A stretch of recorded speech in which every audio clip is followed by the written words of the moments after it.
Greetings, my champions of the light, and welcome to Light Be With You, the classic hardcore challenge where we must reach level 60 while maintaining our holy vows.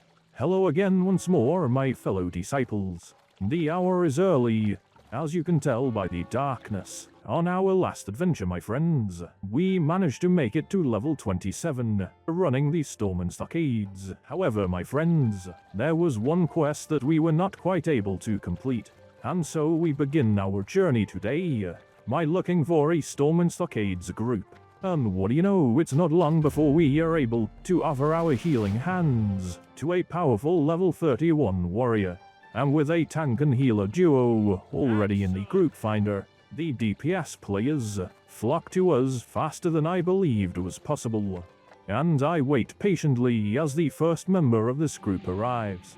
Oh, and what do you know, my friends? If you had visited the channel page and voted on the name that I should call the Bunny Rabbit, I thank you for your contribution. And it appears that we will be naming our rabbit companion Bread Bun, inspired by all the bread that I handed out at the World's Fair Carnival. And what do you know, the second member of our group has arrived, and the three of us wait patiently as the fourth member of our group pulls up, and he's followed closely by the Night Elf Druid, the fifth member of our group. I share what quests I can, and we make our ways into the storm and stockades, and it's a good thing that all I have to do is heal these adventurers, as harming these defiant criminals would break our holy commandments. We must harm no creatures. We must sacrifice ourselves for others, doing everything within reason to save lives. And we must not beg for help or carries, and with our holy vows semi-intact, the five of us push forward deeper into the dungeons of the Stormen City, and it's clear that this group is a little more cautious than the squad from our previous adventure. And due to this, all that I actually have to do is pop an occasional renew spell to maintain the health of my allies. And what do you know, what a strange item indeed. A dwarven mage staff of the monkey. Three things that don't really go together as far as I'm concerned. An item that is sure to make an interesting addition to a very specific build. The group pushes forward once more with these fine fellows. I am pleased to see that I have progressed over half of the level just from one dungeon run, and I am finally able to turn in the quest to Warden Thelwater for a healthy dose of experience points. And now, my friends, we have multiple quests to turn in. We make our ways out of the Stormen City, and it's not long before we come across Clara's cottage. And she doesn't really want to speak with me, so I just help myself to the apples on her table.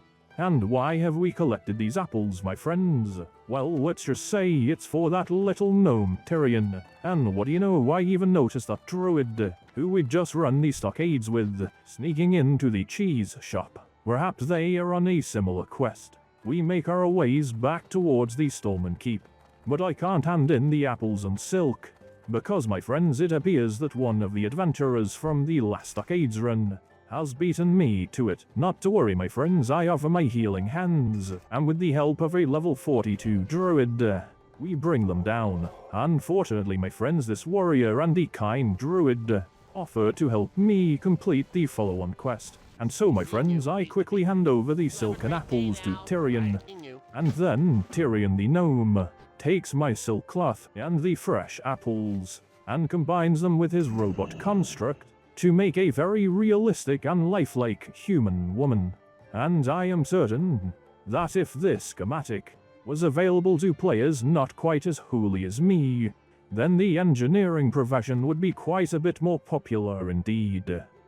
And I don't want to know why, but it's clear that this robotic distraction was lifelike enough to fool the nobleman Gregor, who conveniently chases away his guards so that he can make sweet love to the robot. But it was all part of the plan, and the helpful druid leaps from the shadows and brings down Gregor and his accomplice. And just as I'm about to make my way over to the cheese shop to hand in this quest, I receive multiple messages from desperate adventurers seeking a healer for the storm and stockades, and I've never felt more popular in my life. Trying times for residents of the realm of Doomhowl.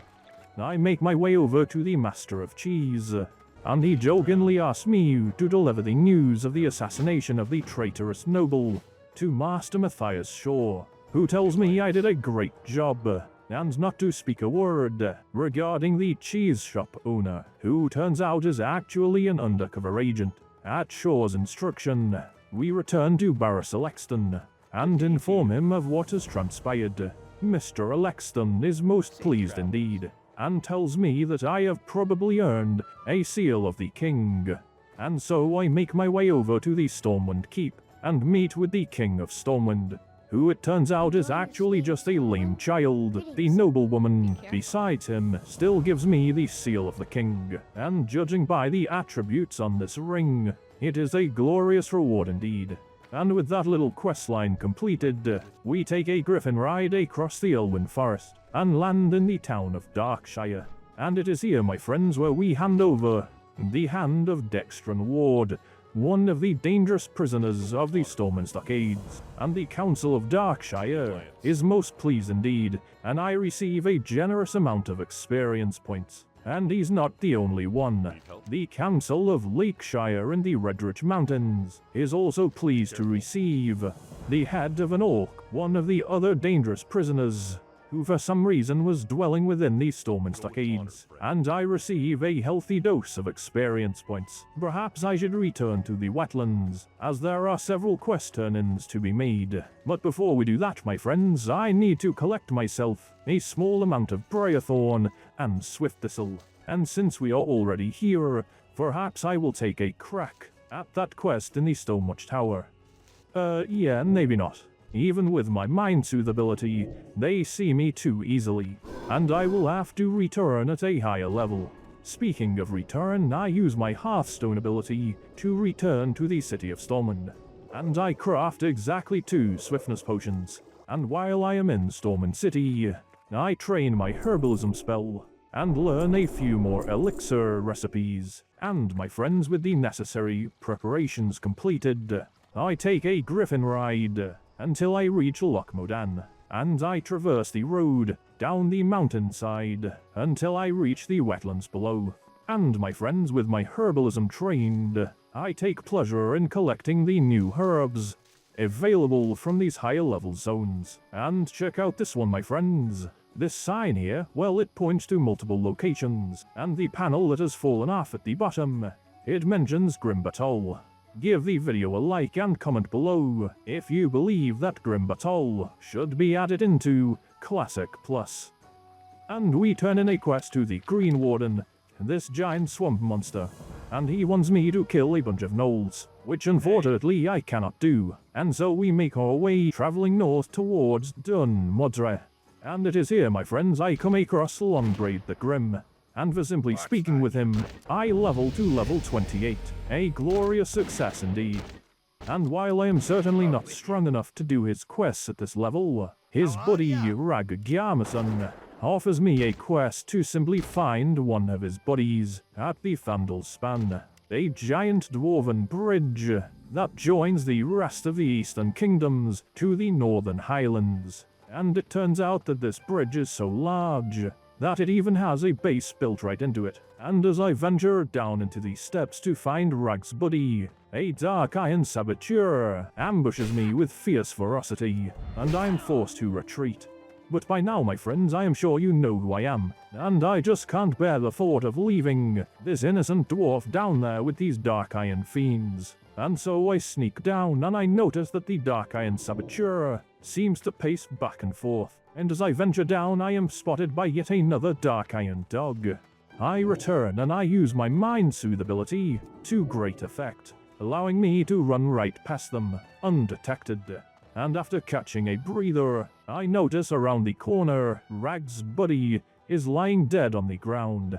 At least he gives me a healthy dose of experience points, but not before I am ambushed by a dark iron bombarder. But at least I have the item that I need, a old letter to give to Rag Garmison.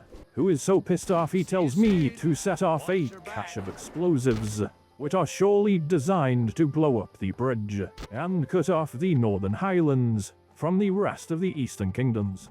And so, my friends, I travel across the bridge, and I am met by one of the most beautiful zones in Azeroth, the Arathi Highlands. Unfortunately, my friends, the cache of explosives is surrounded by high-level Dark Iron Dwarves, and though they are not elites, I should probably come back to this quest, and so I decide to put it on the back burner for now. But, my friends, that is not actually the reason we came here, for it turns out if you visit the other side of this bridge, which has successfully been blown up by the Dark Iron Dwarves, there is actually a secret quest hidden inside. But the jump to get there is far too much for a priest like me. But if you remember, my friends, I had brewed some swiftness potions, and after drinking one I am able to clear the distance with ease, and I find Foggy McCreel inside, and he gives me a timed quest, and after leaping off of the Thandol span, there is a dwarf crushed by the broken bridge, and in his hand is a waterlogged letter, which will also give you a quest. I will be sure to turn it in later. Now, my friends, Macreel the dwarf hidden in the Thandol span bridge. Well, let's just say that time quest involves delivering his moonshine to the town of South Shore in just 15 minutes time.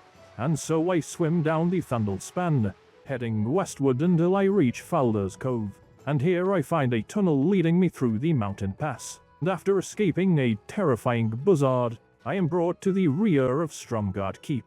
But we are not going that way, my friends, as I would surely not survive the animals that dwell in the Arathi Highlands. Instead, my friends, we continue swimming westward. But, my friends, there's no way that we can just swim across this coastline, as the area is guarded by deadly Naga, who would no doubt take great pleasure in slaughtering me alive. Fortunately, my friends, after making it past some terrifying tarantulas, I see that South Shore is in sight, and I rush over to the town with less than 5 minutes to spare. And I receive from my efforts 55 silver coins and a healthy dose of experience points. I have a quick look around, but I am not in the business of slaughtering Murlocs, and with the rest of the quests too high level for a priest like me, I reach the Flight Master and make the journey to Menethil Harbor. The Griffin carries me across the ocean spray, and after arriving in Menethil Harbor, I finally let that dwarf know that the excavation team is a-okay. I certainly took my time, and it's no wonder he gave me so little experience points.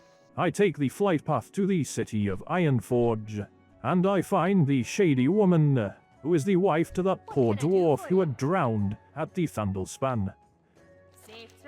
Thank you for the experience points, I guess. And she even has another quest for me, to simply speak with the King of Ironforge, who for once is not actually a child, and he tasks me with delivering a message to the dwarf who is really good at making marble statues, so that he can make a statue in honor of that dwarf who drowned at the Thandol span. Now, my friends, this quest requires me to simply collect some granite, so I guess it's not actually going to be a marble statue. But, either way, that cave that we get the granite from, well, let's just say it is a Yeti cave, certainly not prepared for, so we'll put that quest on the back burner for now as well. And I make my way over to the Dwarven Priest Trainer, and what do you know, I learn a new rank of Heal. But more importantly, my friends, I learn the next rank of Psychic Scream. So it will now cause not just 2 enemies to flee in fear, but will now cause 3 enemies to leave me be. And with that, my friends, I thank you for watching. Please consider subscribing if you enjoyed this episode. It tells me that you want me to continue this holy journey. Thank you again for watching, and always remember, light be with you.